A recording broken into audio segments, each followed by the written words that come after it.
Before we get started today, one massive thank you to Brunolino, I believe that's how you pronounce it, for becoming the latest patron of the channel. I appreciate it more than you can possibly imagine, as I do all of my wonderful patrons. And two, I'm talking about tips for weaker players today, but the gameplay is just me playing normally, because I figured if I went and tried to play as that kind of player or whatever, it just comes off as fake. So just treat it as kind of background footage and see what you can learn from it, or enjoy it if you're already a great player. I love you all, let's go do this. Alright, ladies and gents, welcome to the video, Battlefield 5. I am GetGoodGuy, and today I'm covering how what a lot of people consider to be bad players can still win games, help their team to be successful, and actually, in some circumstances, not all, be more successful than a traditionally viewed good player, just by doing the right things. Now, when I say bad players, I'm alluding to what a lot of people consider to be weaker players, due to often having a lack of gun skill, a lack of understanding, or a lack of reaction time.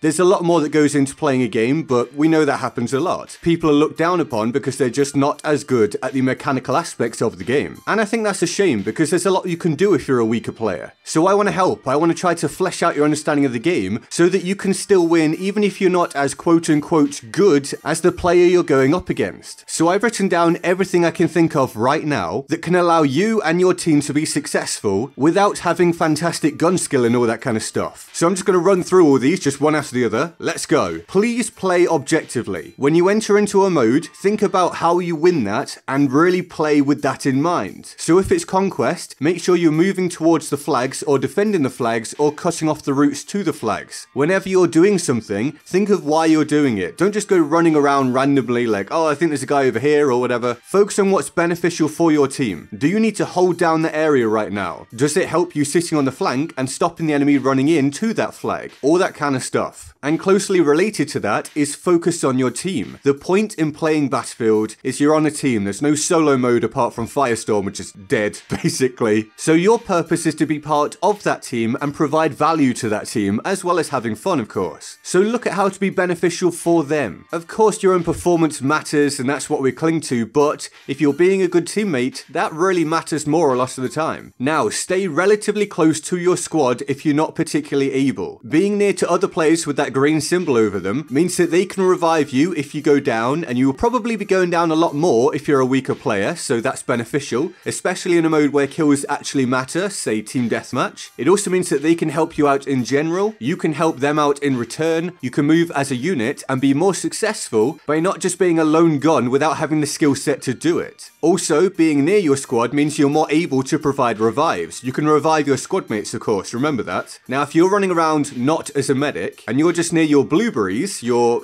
other allies that aren't in your squad, you can't revive them. But you can revive your squad and keep that core unit up and pushing the fight. But please don't just Rambo revive. Even if you're a weaker player, you think your life's not as valuable, still don't Rambo revive. There are lots of reasons for you to stay up, and I will cover one or two of them later on. Check the area, be sensible, listen and look for enemies, and revive when it's viable and sensible. Now, if that means using smoke to revive as well, that's a great thing. Moving on, obviously, use your kit. Not enough people do this. Even a lot of more able players forget to utilize all the stuff they've got on them sometimes. So if you're a medic, throw those med pouches out at any opportunity. If you're support, throw that resupply out at every opportunity. Keep people stocked up. Keep people fighting. Attrition is very powerful in this game. If you're someone that does stay alive for a while, think about how often you run out of health or ammo or whatever, and it basically ends your streak or ends your true value as a teammate in that scenario. Well, that happens to people around you all the time and you just don't realize. And when people are calling out for meds, for ammo, make sure you go and give it to them if you can. They got that little symbol over them, utilize that and provide them with what they need, as well as increasing your point score. Onwards, and let's talk about actual gunfights. Engage in team fights. If you're not very good in 1v1s, your gun skill isn't great, then perhaps focus more so on providing fire when there are multiple people involved. Give your teammates the advantage, provide extra rounds. Get involved when your team has a 4v3 or whatever it is. Listen out for those gunfights and see if you can assist. Literally get those assists, put damage out there and help the team around you. It all really does stack up. And utilize different angles. You do need to stay close to your squad generally as a weaker player, but that doesn't mean you can't take a different angle and shoot enemies in their side. Do a little bit of a flank. Give the enemies more directions to think of. So if your team is shooting from one place, you can even just move a few meters somewhere else and pop out and shoot them from there as well. It will be beneficial. Get involved and be of value. you. A lot of weaker players are very passive, they sit in spots for ages. You don't need to do that. Your life isn't golden, you should protect it, but it's not real. And I know that's obvious, but get out there and do stuff, and it will help you to learn faster as well. Now, where the gunfights are concerned, there are two more specific things you can look at. You can provide 2v1s or cleanup kills, so if you see your teammate shooting at someone, go and see if you can give them the advantage. Or if someone goes down, perhaps the enemy is not ready for a follow-up, you can go and take them out whilst they're healing or reloading. The alternative being, you can be a meat shield. Now, I have said about protecting your life, but there are times where you need to break through areas. Perhaps it's at the end of the game, you need a flagger, you're going to lose, go and get involved. If you're the weaker player, go and be the first person in possibly, draw that fire, allow your teammates to work out where the enemy are. Or just, of course, provide suppressive fire, that helps. Laying bullets out makes people take cover or distracts them or whatever it may be. Give your guys the upper hand. Moving on to more separate aspects, utilize your nades sensibly, don't just toss them everywhere. You can get them back, of course, but using them at the right time is far more beneficial than simply throwing them when you spawn in. Now, watch your team's back.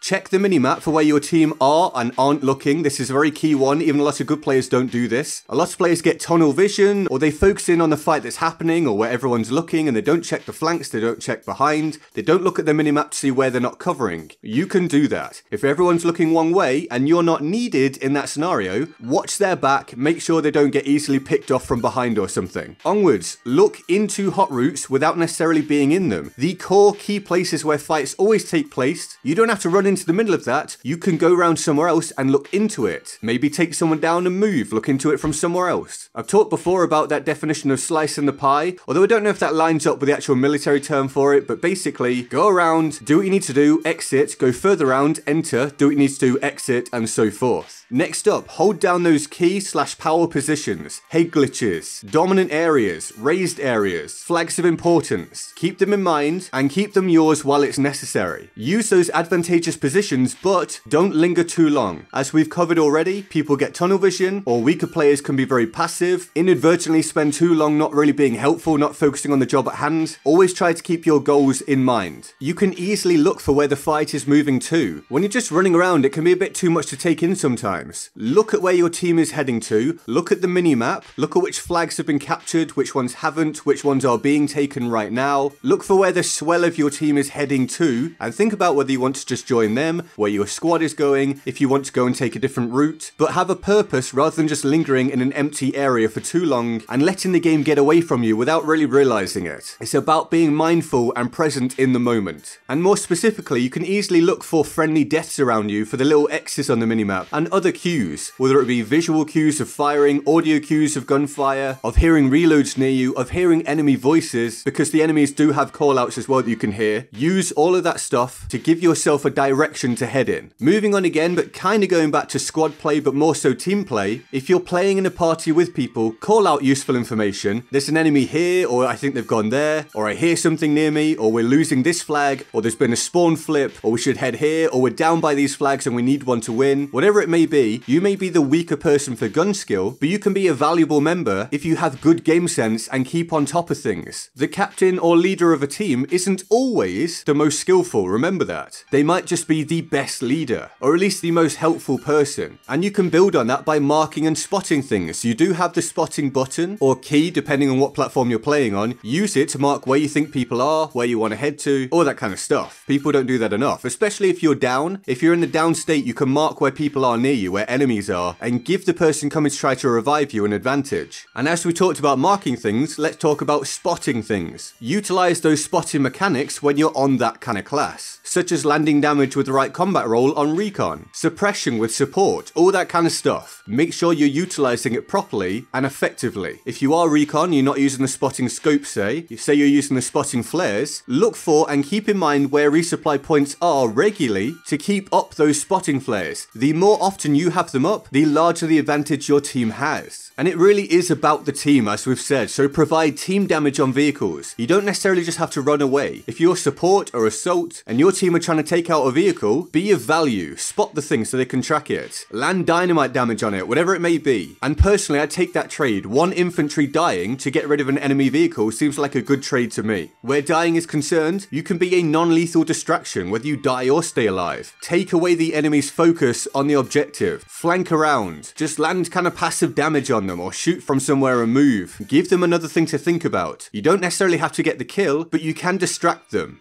Please make sure you shoot down enemy flares. Barely anyone does this and it's so important. You can shoot the red flares, which are the enemy flares, and then they can't see you. This is massive. Keep doing it. Build and destroy fortifications based on whether you want to keep an area or break into an area. This is a thing people forget to do all the time. It's very valuable. If you're on a flag against the enemy or in a high traffic area and your whole squad has died or some of them are dead, stay safe in that area so you can capture that flag, or alternatively so you can be a spawn beacon. If you stay hidden and out of combat, your teammates can spawn on you and then you can move forward as a unit. But if you go Ramboing in there and you don't have the gun skill and you die, your squad and possibly your team can no longer push that objective. On top of that, position yourself well, play to your loadout and weapon strengths, mark flags or request orders depending on if you're the squad leader or not, and basically be smarter than the enemy. Even if you're not quote unquote better than them, you can still, at least sometimes, come out on top, and all the way through that you can be improving your gun skill as well to be a more rounded player when you come out the other end, and maybe even become a top tier player, who knows. But regardless, take the tips on board, be of value, and please have fun playing the game. I really hope that helped some of you out, or was at least entertaining for those of you that are already good players. If you have any tips as well, leave them in the comments below, and let me know what you think in the comments of this video today. Is it helpful? And what did you enjoy about it? Just give me the feedback. If you did enjoy the video today, leaving a like is massive. I really appreciate it. Subscribe if you're new. I got loads of content coming out at the minute, and all the links to my social media, including Patreon, are in the description and my pinned comment. Here is the Board of Awesome for the epic people who already support me on Patreon. They're all absolute heroes and I love them all deeply and of course often. If you want to join them on the Board of Awesome, the link to the Patreon page is in the description and my pinned comment. And with that all said, I am GetGoodGuy and I'll see you next time. Laters.